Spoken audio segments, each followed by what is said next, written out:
as we are and what makes us happy today. Oh, hey, everybody. Kareth Foster here with the Lawyer Dana podcast.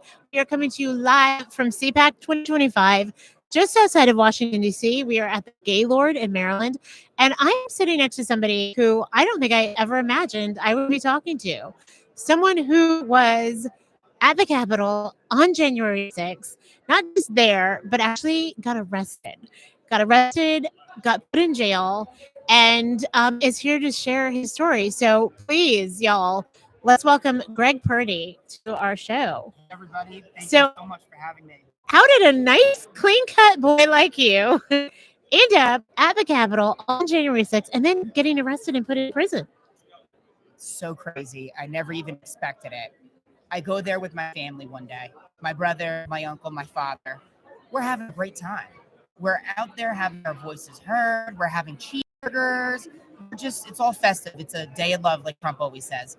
And I walked into the Capitol. I recorded it. I was like, yay, we love democracy. Let's stand up for integrity for our elections and transparency in our democracy and just literally let the world know my opinion. That was it.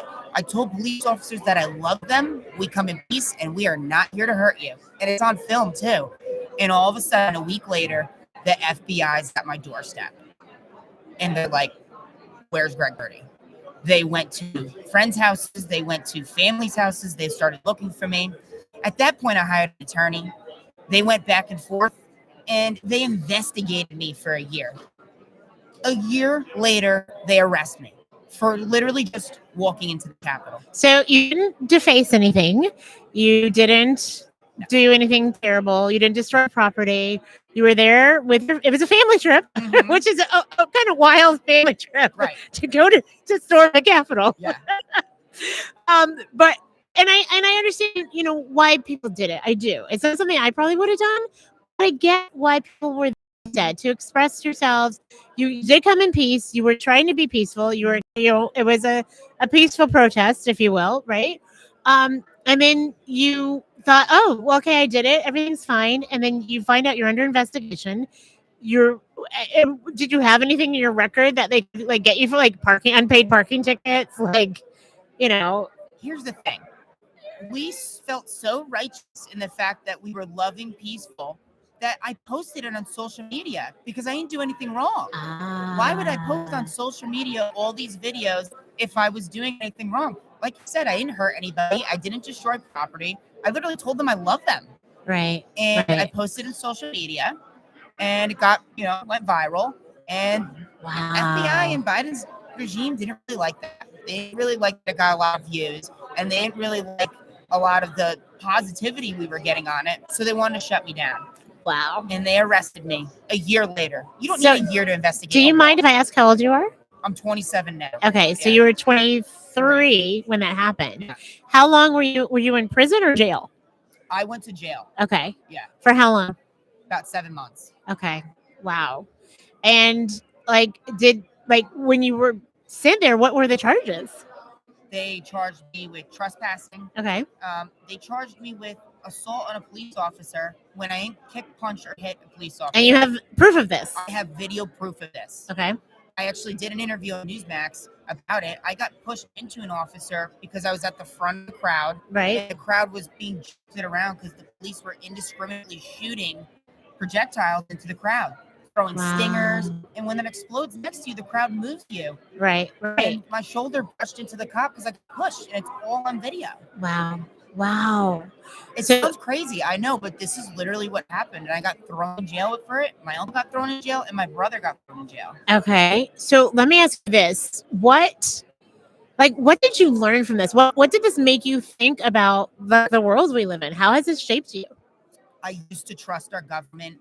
I used to say, hey, we've got a great justice system. Go to jail, you did something wrong. That's what I used to think before this. And then I realized how broken the system is. And now I'm so thankful that President Trump is doing something for criminal justice reform and to get rid of the weaponization of the justice system. I think that people don't realize it until they go through it. If you never go to jail, if you don't experience something, it's foreign to you because it's not in your purview, right? Exactly. So this is, I mean, what a life lesson, right? On multiple levels. So what is this inspiring you to do now with your life now that you've experienced? I want to get involved in the criminal justice reform and for civil rights advocacy. I don't think there's enough attorneys out there that are not only doing it, but are doing it for the right reasons and are passionate. We need attorneys that care about the guy who's behind bars who doesn't have a voice. Mm-hmm. This wasn't just about January 6ers. This was about a wake-up call for America. Because you know what?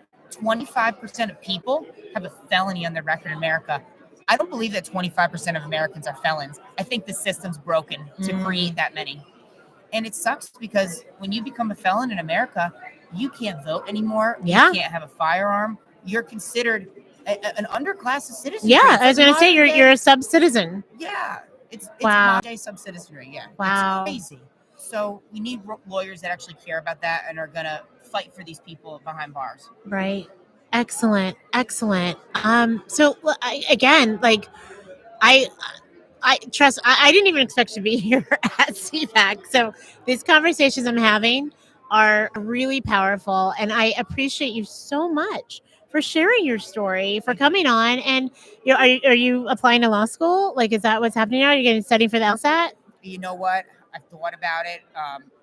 I'm really involved in real estate right now. Okay. And I think I'm going to hit it from the angle of helping people who are coming out of prison re-enter society. Excellent. And Excellent. then get involved in terms of advocacy and media to get attorneys. Because there's a lot of great attorneys out there. They just got to know the right direction. So I can help get that organized. Well, Greg, I applaud that. And I thank you so much for sharing your story, giving the other side of it. Because if you're only watching like one media channel, you're only hearing and thinking one thing. And this is a real face, a real voice of someone who had a real experience. All right. Thank you so much, Greg. Thank you for having me. All right. Y'all stay tuned to the Lawyer Dana Show. We are coming right back with Dana and another fabulous guest. See you soon. Oh, wait. I'm sorry.